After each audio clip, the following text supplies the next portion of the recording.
and welcome to Gwinnett County Public Library's Meet the Author program.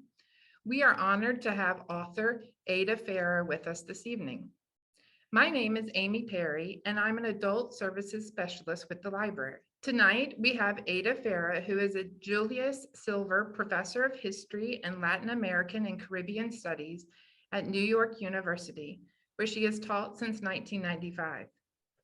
She is the author of Insurgent Cuba, Race, Nation, and Revolution, 1868 to 1898. Winner of the Berkshire Book Prize for the best first book by a woman in any field of history, and Freedom's Mirror, Cuba and Haiti in the Age of Revolution, which won the Frederick Douglass Book Prize from the Gilder Lehrman Center of Yale University, as well as multiple prizes from the American Historical Association. Her newest book is Cuba, An American History. Please welcome Ada. Hi, Amy. Hi. Thanks Thank for you the so much for introduction. joining us. Yeah, thanks for the introduction and for having me join you tonight. We're really excited to find out more and how this Cuban and American relations have developed through centuries. So I'm going to go ahead and start with some questions in our conversation, and we're looking forward to your information about it, along with the information that we read in your book. Great. So research of Cuba has been your life's work. What role has Cuba played in your own personal life? Yeah. So thanks for that. So I was born in Cuba, and I left as a young infant. I was 10 months old when my mother and I left, and we left in 1963. So, at a really tumultuous moment in the history of Cuba, a few years after Fidel Castro came to power. And we left like many people left at the time, not knowing if we would ever go back, my mother not knowing if she would see her family again. She actually left behind a son of 9 years old, my half brother. And so it was a painful departure. And then, we came to the US, where my father was already waiting. I grew up, we moved first to New York, we moved around. I grew up in a Cuban American community in New Jersey. So, which meant that I grew up in a place where Cuba was always very present. So almost everyone I knew growing up was a Cuban immigrant. Many of them had also left family behind. We all spoke mostly Spanish at home. And Cuba was, it was just everywhere in the conversation. And our priest at church used to pray for the release of Cuban political prisoners. And there was anti-Castro graffiti on all the walls. So I grew up, I felt like surrounded by it. And then as I got older, I just realized like this place has had, it's where I was born. It plays such an outsized role in my day-to-day life, but I don't know it. I can't remember it. And so I went to college, majored in English, and read a lot of Victorian novels and things like that. But then I decided I needed to study Cuba. So I began studying it for a master's degree and then a PhD. And I went back for the first time in 1990 and met family that was still there. Many of them had died or left by then, but I still had a lot of family. And so I met them. I began doing research in libraries and archives, and that began this, this relationship that I maintain till today, where I've gone back since 1990. I don't know, maybe 20 or 30 times, and always combining archival research and library research with family and making other kinds of friendships with other Cuban historians, etc. So it's been a fundamental part of my life, even though ironically I only lived there the first 10 months of my life. Right, definitely a big part of your life growing up, and it sounds like a lot of your roots are kind of intertwined in the book, and maybe many of the stories that we learn about through the history of it maybe we'll touch on in a moment and see if they have a connection to your own personal history Yeah. or something. Yeah. Okay. So before reading your book, many Americans nowadays, and maybe a younger generation or just in general, might think of Cuba as just an island in the Caribbean, just off the coast of the U.S. So what do you think is the most important aspect of the country? Someone who may not know anything about it, Right. what would be something you would want them to know? Ooh, that's a great question. I think it's hard to limit it to just one, but I guess for an American reader, part of what I would want to convey most centrally is that the US and Cuba have a very long, complicated, intimate relationship that goes back centuries.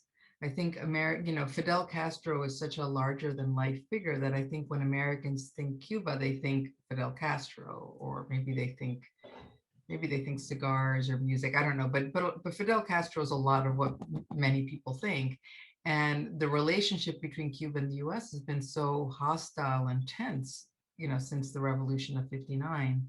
But the relationship between the two countries goes back much farther than that. And there were links between Cuba and the US, in the 18th century, in the 19th century. Cuba almost became part of the United States at several points in the 19th century. I think that would surprise most American readers. So I guess it's that the strength of the connection and the complexity and richness of the relationship is part of what I would want to convey to them, I think. Yeah, definitely. As I was reading throughout some of the highlights of the book, I did notice that the history is maybe first comes to mind is the Castro years, and just I didn't live during that time, but I studied those, of course, during history, but I don't know that I studied a lot prior to that. I wasn't aware of the connections at an earlier, centuries before that America and Cuba had, whether it was hostile or friendly in some years. So yeah, that was very interesting to find out. Going back, I mean, Thomas Jefferson in the 1780s, he said he wanted Cuba to become part of the US, and John Quincy Adams in the 1820s said it will be part of the US. It's only a matter of time. And in 1853, this is one of my favorite stories in the book. In 1853, a newly elected American vice president,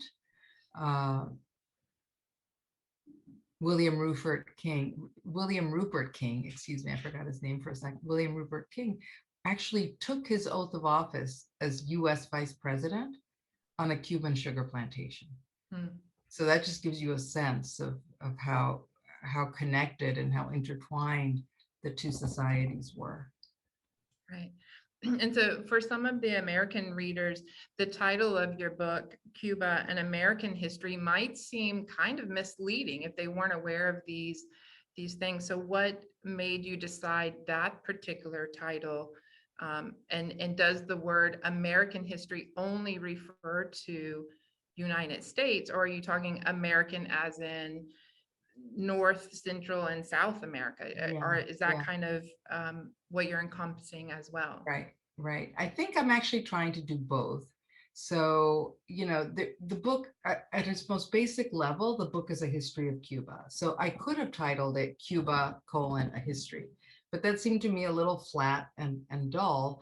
And also it left out what I thought would be most interesting to US readers, which is the question of the connection with the US. So, excuse me. So I called it an American history for several reasons. One is that because the United States has played such an enormous role in Cuba, it means that the US is part of Cuban history, right? So in that way, it's partly an American history because the US is present in Cuba. So in such a fundamental way. The other thing I wanted to do with the title was maybe nudge American readers to see the United States itself a little differently. So my idea was that if you look at the United States from the perspective of a country in which the US has had such influence, it's a different way of looking at the United States, right? It's a way of looking at the United States from the outside in, looking at the United States through the eyes of someone else. So that's what I was trying to do with that title, the idea that, yes, this is a history of Cuba, but it's also kind of a history of the United States seen from the outside in. So in that sense, American is US. But then I also, as I say in the beginning, even the word America is not seen in most of the world the way a majority of the citizens of the United States see it, right? When, and I see this with my students, you hear American and they think it's the United States. And yes, it is, but the term also applies, as your question suggested, to all these other places in the hemisphere. And so I feel like by calling it Cuba and American history, I allude to that, but I also maybe disturb a little bit what people assume, and I like doing that. So I like writing in a way where readers find familiar things, but also find things that maybe are a little bit a little off center, or a little make them question some of what they assume. Right, and I think you did a good job with that, because as you're reading it, you can see those relationships coming back and forth, but then you can also, as an American, I can see it through your eyes, and how Cuba was developed, and how those back and forth, not only with the people living there, but the government, and how all those things kind of intertwined of how we view each other as an outsider, as an insider. Exactly. And what makes us who we are, and how our countries react to each other. Right. Exactly. Yeah. And that, I mean, it goes back a little bit to your question in the beginning about whether this is a personal story. I feel like, growing up as a Cuban immigrant in the US, I was always translating, right? So I would translate the US for my parents who didn't know it. And then I would translate what Cuba was for like when I went to college, for Americans who knew nothing about it, right? So I feel like in some sense I've lived my life going back and forth, and that's kind of the space that I wanted to get readers in, to feel comfortable in that going back and forth. And you're kind of like an ambassador for Americans about Cuba, with you being so well knowledged in the two countries, and obviously speaking Spanish, and those you're kind of promoting the good and the bad of the countries, and being that. Right. Yeah. Thank you. Yeah. And so kind of going on along with that thread of having personal stories. In your prologue, you mentioned there are two kinds of history, and I really like how it's worded. That one is just basically the cold hard facts, the dates, war, new inventions, those significant parts of history. But then the other type of history, which I find much more interesting, and is the history of narratives, of people who are living it, and to hear their voices, and how are their stories being told? How is it, just the person on the street versus those who might have been working with government, and those kind of things. So which narrative, or which person that you represented in the book did you enjoy researching the most? Ooh. And is there anyone who you immediately identified with once you discovered more about them? Wow.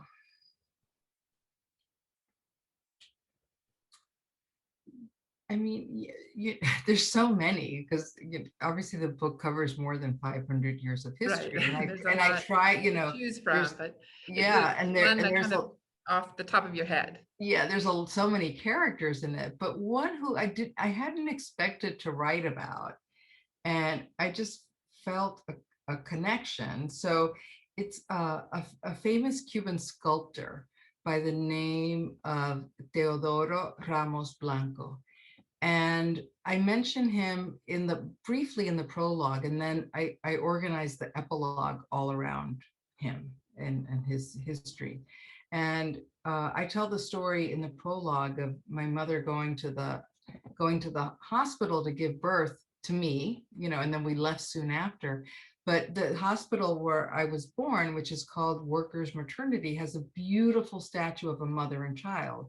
And this sculptor made that made that sculpture, that monument.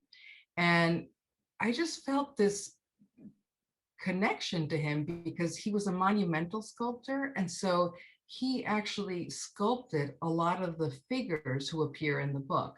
So famous leaders like Jose Marti or Antonio Maceo, I could go on and name them. So I felt like in some sense I was following him, or that I could have a monument of his go with almost each chapter of the book, right? But at the same time, he used to do these, he did the monuments to these heroic figures, but he also did these very beautiful anonymous figures that would just be a woman, a man. He himself was Afro-Cuban, he was Black, so he has one of the most famous is just called Head of a Black Woman, and it's just beautiful, and it's in the National Museum in Havana. And so I felt like, in some sense, his sculpture and his work, I was doing the same thing in my work, where the book in some sense, I think is monumental in a sense, because it covers such a big history. It tells the story of leaders like Martí and Maceo, but it also tries to really bring the reader's attention to more anonymous people whose names often don't even survive in the historical record. So I would say him, and I was surprised by that. I didn't go in thinking he would be an important figure in the book, and he did end up being an important figure in the book. He was born in 1903 and died in the 1970s or 80s. I can't remember now. And so much of his work is found only in Cuba, or other pieces of his sculpture? There's pieces of his sculpture here. He spent time in the U.S. and knew a lot of figures from the Harlem Renaissance, and he spent a little time. He was in a big exhibit of Latin American art at the Museum of Modern Art in New York in the late 30s. He spent time at Howard University in Washington, and made a statue of Maceo to give to Howard. There's a bust of Jose Marti that he gave to the city of Baltimore. So there are works of his here in the U.S. So again, another great connection with the Cuba-U.S. relationship. Right. So Right. yes, you didn't mean to do it, but you already had that connection going early on. Yeah. So kind of to switch things up a little bit, could you tell us more about the significance of Cubans' patron saint, Our Lady of Charity? And does that have any significance to how the culture of Cuba today? Yeah. So the Our Lady of Charity, who in Spanish it's the Caridad del Cobre, Caridad meaning charity, and Cobre is the place where they ended up taking her shrine, and where her shrine resides to this day. And she appeared in the early 16th century in eastern Cuba, off the northeastern coast. It's three people, a young African descended boy of about 10, and two indigenous brothers, Taínos. And they found her sculpture, in the sea, but it was dry, and it was a miracle. And so, and she remains she's the patron. She became recognized as the patron saint of Cuba in the early 20th century. The Pope canonized her.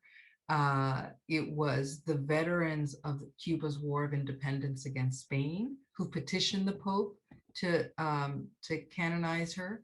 So she has this link to Cuban patriotism and Cuban nationalism. the soldiers kept her image in the, in the camps, etc. So she's always been tied to kind of Cuban nationality and Cuban culture, and she's important in Cuba. She's also important in the U.S. among Cuban exiles, and even in other parts of the Caribbean. There are people in Haiti who are devoted to her, for instance, and she has come to stand for a kind of vision of multiracial Cuban nationality. Her story was actually changed, and instead of two indigenous brothers and a black boy, it ended up being transformed into one white, one indigenous, and one black to represent Cuba. But sorry to go on for so long, that one of the most interesting things about her is that the reason her cult survived, or one of the communities that was most devoted to her and really promoted that devotion, was a group of enslaved men and women who worked in these mines, these copper mines. Cobre means copper. And so telling her story is a story about the Cuban nation and Cuban identity, but it's also the story of this enslaved community that that protected her. They were the keepers of her shrine, and they earned their freedom 100 years before the end of slavery in Cuba. So that's part of the reason I wanted to include her, because of what she means for Cuban nationality writ large, but also to emphasize that slavery is always a part of that story. Thank you for telling us more about that. And that actually kind of segues into my next question about these relationships with Cuba and the US started, hundreds of years ago, particularly with the business transactions and unfortunately the slavery and things like that. How do you think that major part of history built the relationship between the two countries? Yeah, kind of the good, the bad, and the ugly of that. But how right. is that such a significant part of the two countries? Right. Well, I mean, we know how significant slavery was in the United States, and the same was as true, or even more true in, or as true, I should say. There's no need to compare, but it was certainly true in Cuba, where the main industry was sugar, and where all sugar was slave grown. It was the backbone of the economy. It's at different points in the 19th century, not throughout the 19th century, but at different points throughout the 19th century, more than half the population in Cuba was Black, most of those enslaved, and also free people of color. So it's part of it's a central institution in the history of Cuba, as of the United States. So in the links between Cuba and the US, what begins to become clear by the 1820s is that a lot of the economic relationship is built around the institution of slavery. So you have Americans buying sugar and coffee plantations. You have Americans who are involved in the slave trade. So the slave trade to the US ended in 1808, but the slave trade writ large continued. And US citizens participated in that trade to Cuba. The machinery that processed and milled the sugar was machinery created in the US, manufactured in the US. Most of the ships that carried enslaved people to Cuba from the west coast of Africa to Cuba were American ships, many of them built in Baltimore. The companies that insured those vessels for those journeys were based in New York. There were sugar merchants who made fortunes in New York, all based on Cuban trade. So it's really easy to see those connections. And I'll just give you three really quick examples. One is a US senator in the 1820s who was actually a slave trader, James DeWolf. And he owned plantations in Cuba, and he engaged in the slave trade to Cuba. And he was the U.S. senator from Rhode Island in the early 1820s. Another one is the vice president, Alabama slaveholder, who took his oath of office in Cuba. Um, and I forgot what the third example was, but anyway, you get the idea. And you read the records for these American plantations that are in Cuba, and you see the record books, and these plantations are sending money home every month as to contribute to like the local Episcopalian church in these little towns, right? So you might see this St. Michael, say, in Bristol, Rhode Island, and it's getting money from sugar plantations in Cuba, which you wouldn't So, think. yeah, that's a really interesting part of history Yeah. that I think most Americans, we don't learn. Yeah. And it's kind of one of those ones that Yeah. are swept under, and Right. we don't always Right. have that Yeah. information. Yeah. Um, Oh, the other example really quickly was a man named Moses Taylor, who ended up being president of what would become current day Citibank. And he was a sugar trader that made his fortune in the sugar trade in Cuba. And then he would become, the first president of National Citibank of New York. Yeah. mhm. National Bank. Yeah. Yeah. Right, so very prominent bankers and Right. land Right. property owners and things like that, or right. So their riches were built on Cuba, Yeah. kind of taking advantage of Cuba. Right. So do you think those transactions built up in the 1920s? Cuba is kind of known as like a rich man's resort, basically, of having Right. casinos and nightclubs and lots of entertainment. Um, and um, how does that affect the local economy? Yeah. Well, in the 1920s, one of the things that happened, well, there's several things. One is the sugar industry is 2/3 owned by Americans, and there's a huge increase at several points. It goes down also, but in sugar because of World War I, right? There's beet sugar in Europe, and that all declines with the war, and suddenly Cuban sugar is really valuable, and there's all this money and all this luxury because of that. But of course, because the plantations or the mills are about 2/3 of the industry is American owned, a lot of that accrues to U.S. owners. The other thing that happens in that period is you get the rapid escalation of tourism and of a tourist industry of hotels and, as you said, casinos. And a lot of what drove that was prohibition in the US, right? Well, the World War, so people couldn't travel to Europe anymore, and then prohibition in the US, and they could go to Cuba pretty easily and drink and go to nightclubs and gamble, which was also illegal in the US. So all that created what some Cuban politicians ended up calling Cuba's second crop after sugar, which was tourism. So that was an important development in that period that you mentioned. And then during that time also, the students and workers start to revolt, because they're not happy with the relationship with the US. And how does that kind of pave the pathway for what we see of kind of the, in the last 100 years of Cuba, and maybe starting stronger relationships, not necessarily good, but stronger relationships with the US?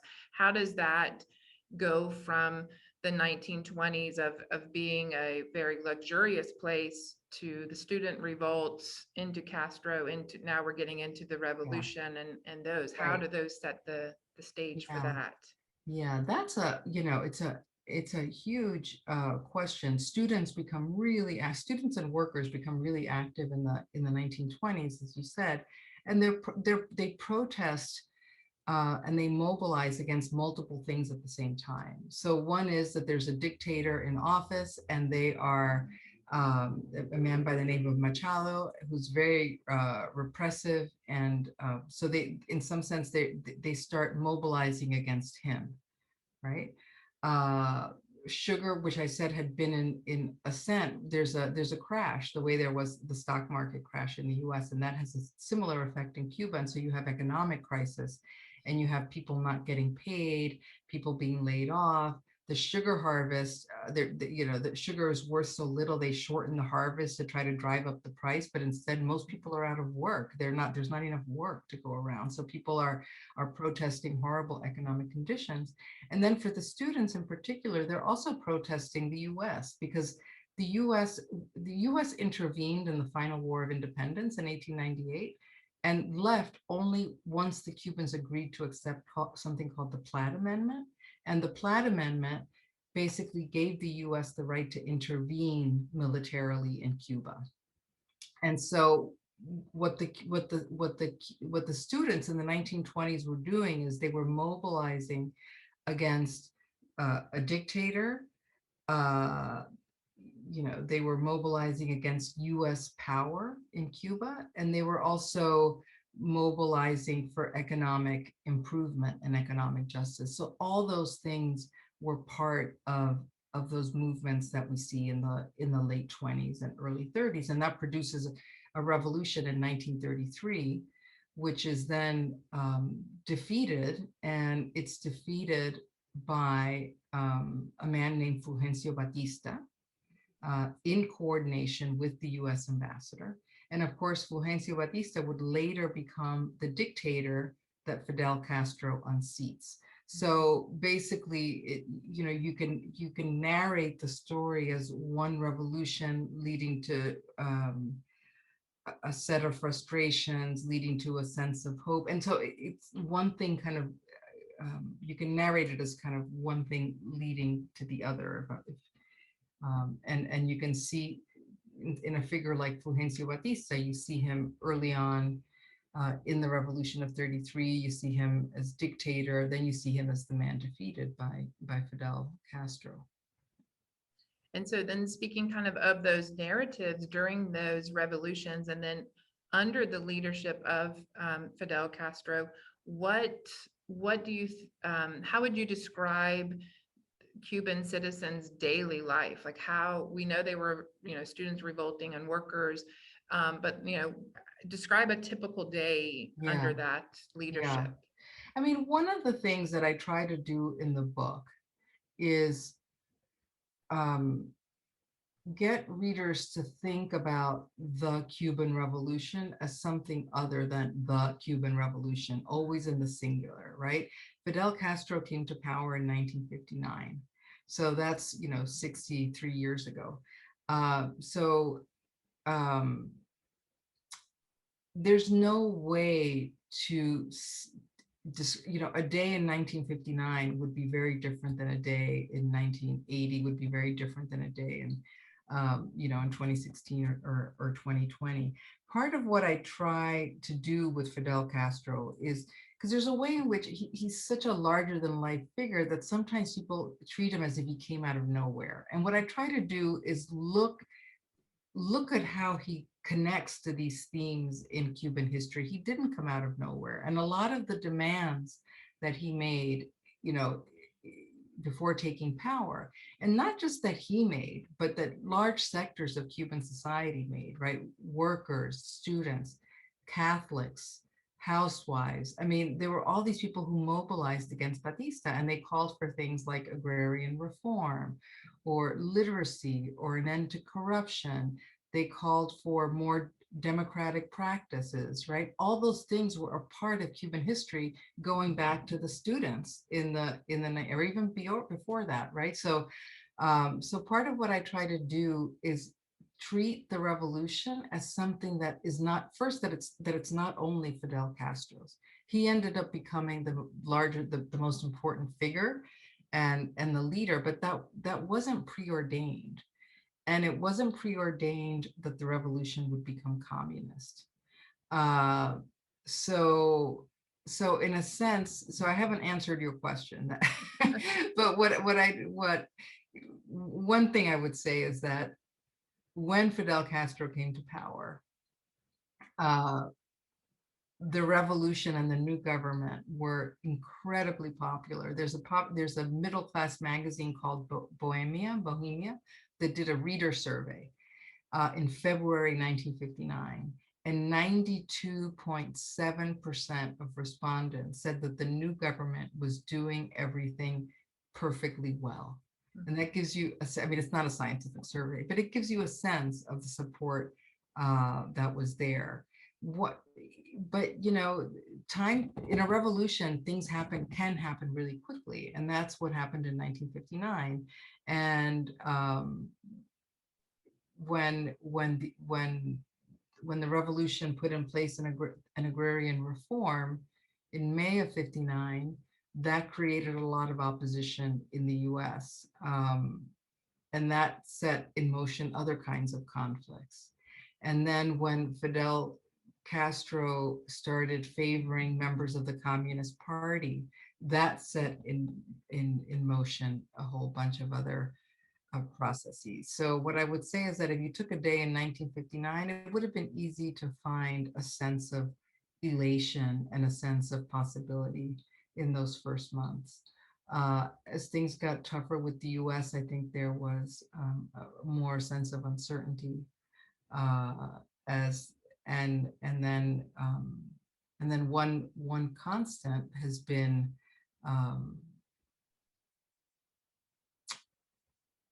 especially in the period after 1990 has been serious want and scarcity and shortages. That's been a part of everyday Cuban life, in particular since the fall of the Soviet Union in the early 90s.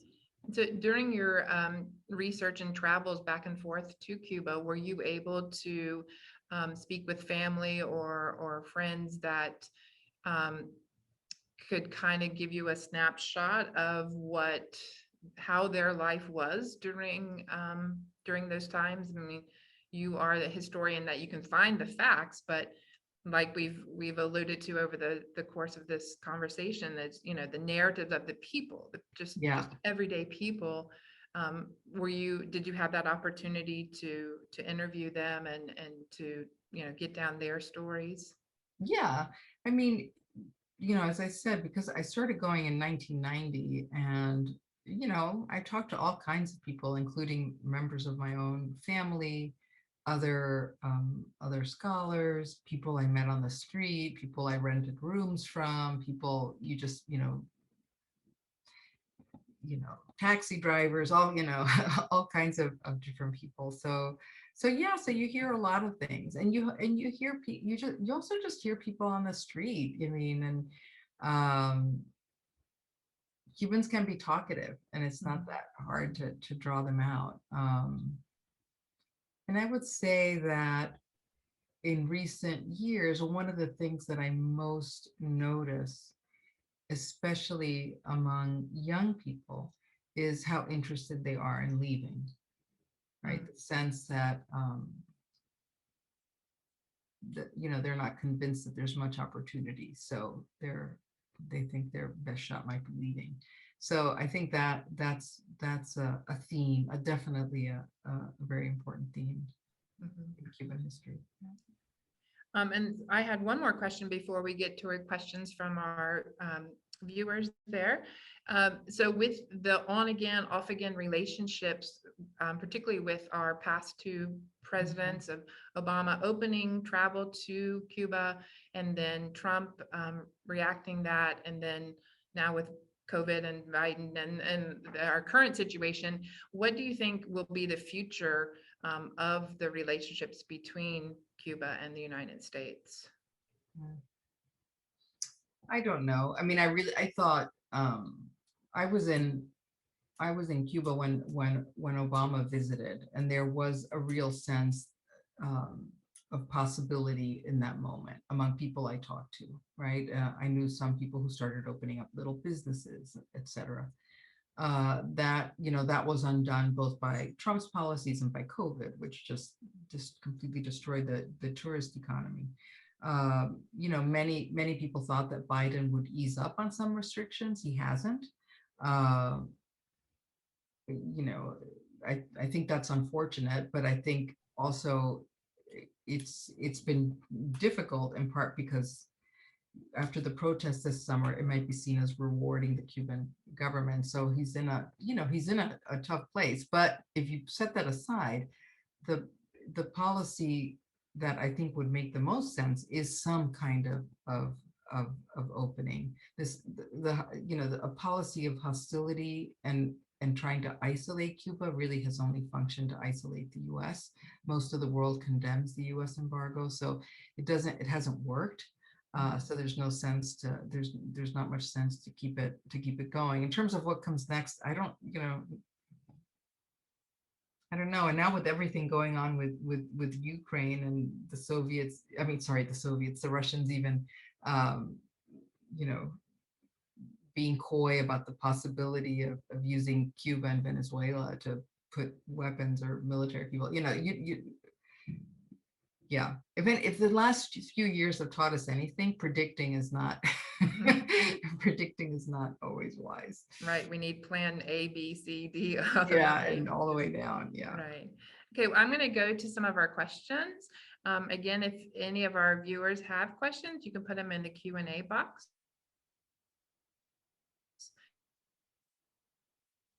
So one of our first questions is, what is it like to combine the personal with the wider historical context in your work? Yeah. So I feel like the book comes from a very personal place and from very personal motivations, but the bulk of the book is written as a history book. So it's definitely not a memoir or anything like that. So in the prologue, I do tell my personal story briefly in a few pages, just to explain, what drew me to the topic and the country and some of these questions. So the prologue does that. And then what I do in the rest, this is something Amy alluded to briefly, that, I grew up with a lot of stories, about Cuba and the Cuban past. And so some of those stories motivated my research. There are times when I bring in those stories, because part of my purpose is to get at the experience of ordinary Cubans, right? And of people on the ground as they live this history day to day. And I have some of those personal stories. I work them in, but that's it's not. Most of the book is not that at all, right? I bring them in just briefly, and I always identify them, as my mother's story or my grandmother's story, etc. And they're never the sole evidence. They're just another illustration that I put in, because I like the idea, if my mother could read the story of her or my father, of them being able to identify themselves in it, right? This is their history too. Okay, thank you. So our next question is, taking all of your previous work and your own personal history into consideration, what does Cuba mean to you?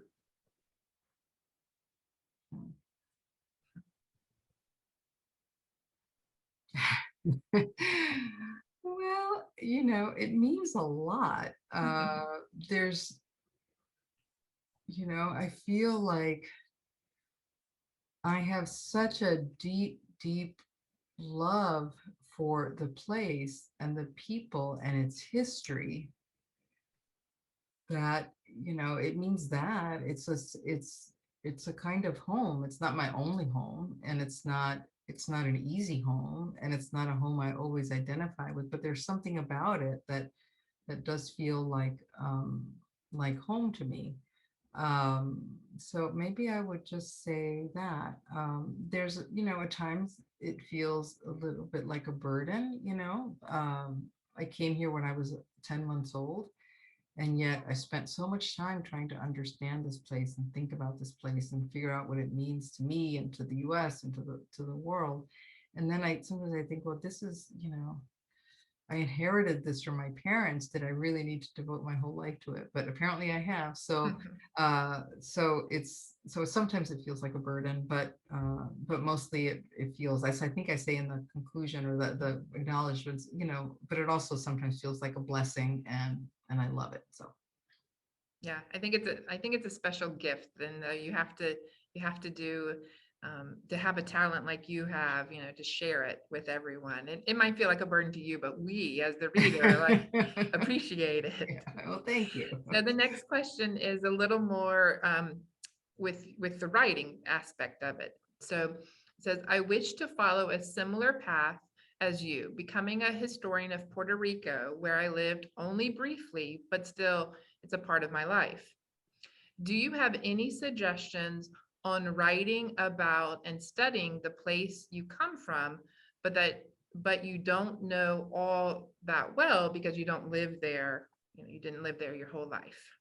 Yeah, I would say is, I mean, what I did is I started, I just started studying it. So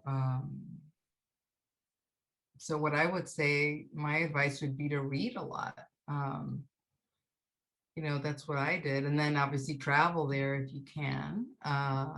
And Puerto Rico's, a lot easier to travel to than Cuba. Travel there, read if you can take courses on it, if you could watch or read novels, poetry, film written there. I just kind of immersed myself in it. And I did it. I mean, I didn't do it initially, right? I went to college and never did it. It was really after college that I started doing it. So. Okay. And kind of on that same idea of being a historian and a writer. So the question is, you had to cover half a millennium of history and do it justice. How did you know when the book was truly finished and ready for the public? Well,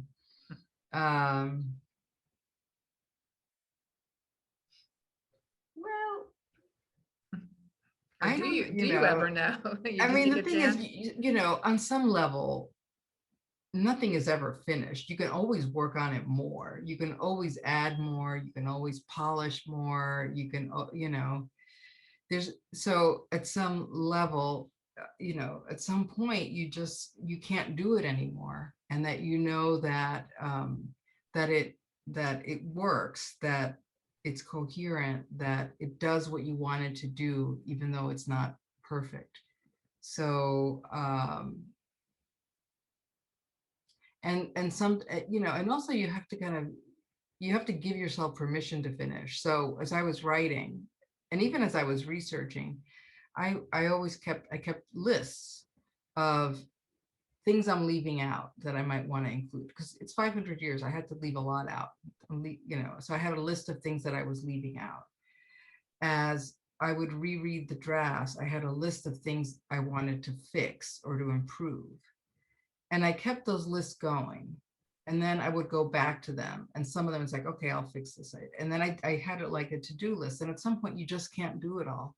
Mm-hmm. You think, okay, it gets to a point of diminishing returns. And then you think, this is it. Did your editor have anything to say about those? Did she or he want more or less? Yeah, I mean, he had suggestions of things that that I could expand on, and so so I did do some of that. I did do that. Yeah, so he had some suggestions for a few things. Yeah. And then continuing on with kind of the historian side of it, this question is, can you speak a little bit about the challenges of researching in Cuba and perhaps outside of Cuba? Yeah. Well, I mean, right now, researching anywhere is a challenge, but because of COVID, this was my third book on Cuba. So I started writing it, around 2016, but I started going to Cuba and researching I started researching Cuba in 1986, and I started going there in 1990. So I basically had all these decades of archival research that I could draw on to write this book. And then, but a lot of that earlier research was on earlier history, because most of my own work before this was 18th and 19th century, and some a little bit early 20th century. So what I ended up having to do for the more contemporary, for the more modern period, is rely on things I could get in the U.S. So, but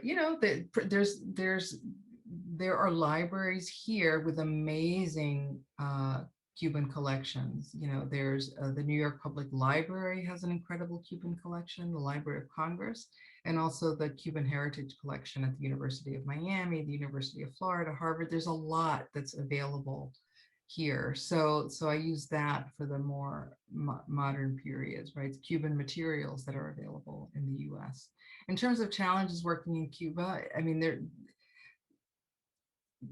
there's, I wouldn't even know where to begin. It's like, because the thing is, I could explain it all to you and it might change next week. So it wouldn't do anyone any good. The hardest thing is that there's no transparent process. There's no website you could go to that lays out what the rules are.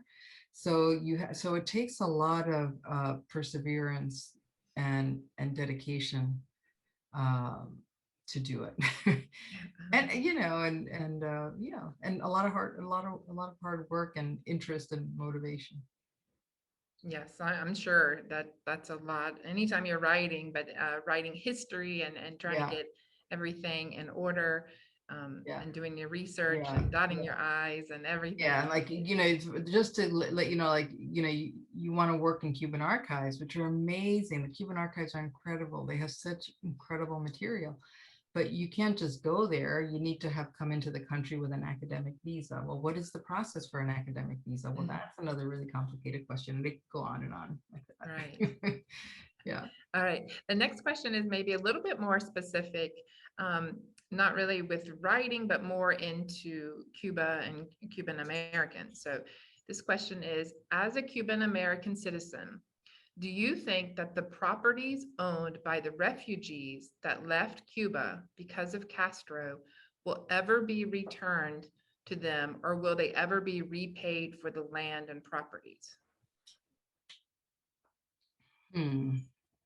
That's another prediction question. I think it's impossible to know, really. I mean, there is a provision of the Helms-Burton Act from the early 90s that made it possible for US citizens to sue for that property, or to be compensated for that property. But every president after that law was passed suspended the application of that so that the lawsuits weren't brought. But then Trump changed that, and so lawsuits began to be brought under the Trump presidency, but none of them went anywhere. So, and I don't think that that's changed. So, so basically, I don't see it happening anytime soon. But also, in some sense, we don't know what's happening in Cuba either, right? So it's hard to make that that prediction as well. All right. And the next question is, maybe you touched on it briefly, but maybe you can give a little bit more information. So do you see a difference between the ideology, hopes, and dreams of the older Cubans on the island compared to the younger Cubans? Well, one difference may be that that young people, I mean, right now there's so much scarcity and so much hardship that as we saw in the protests this summer, people are frustrated and upset, and they want change, right? And I think I don't think there's not necessarily consensus on what that change would look like, or even how it would be brought about, or how it should be pursued. Uh, but the idea of people wanting something better and wanting change, I think, is pretty it's pretty general. And the one difference between younger and older people is that younger people can imagine leaving Cuba in a way that it's harder for older people to imagine.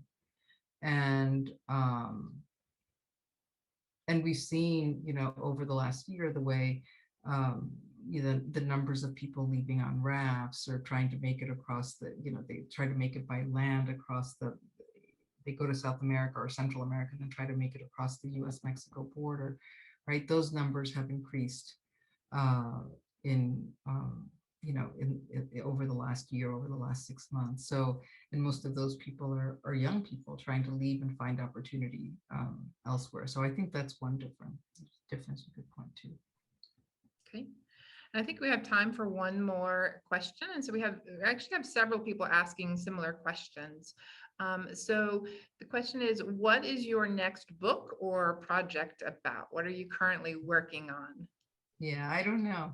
You get that one asked a lot. The pressure is there. I have a few ideas, but I haven't decided which one I'm gonna go with. So one book would be, one possibility is to do something much more personal, and one possibility is to go back and do a project on slavery, and another project that relates more to my previous work. But I haven't completely decided yet. So. And as a historian, are you open to writing like historical fiction?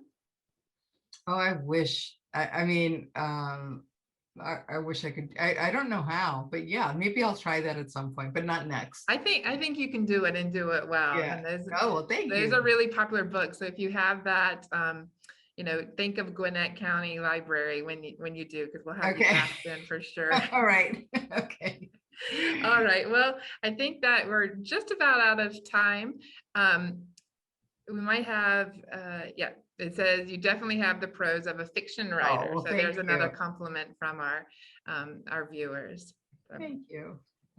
Well, we're going to wrap this talk up, and on behalf of Gwinnett County Public Library, we're very thankful, Ada, that you were able to join us this evening and share a little bit of information under your massive history of the Cuban and U.S. relations, and touch in with some of those personal histories as well. Yeah, we definitely found it very interesting. Well, and I'm sure our viewers enjoyed it as well. Well, thanks to all the viewers for joining us, or attending remotely, and Amy, thanks for all the great questions, and thanks to the library, obviously, for hosting.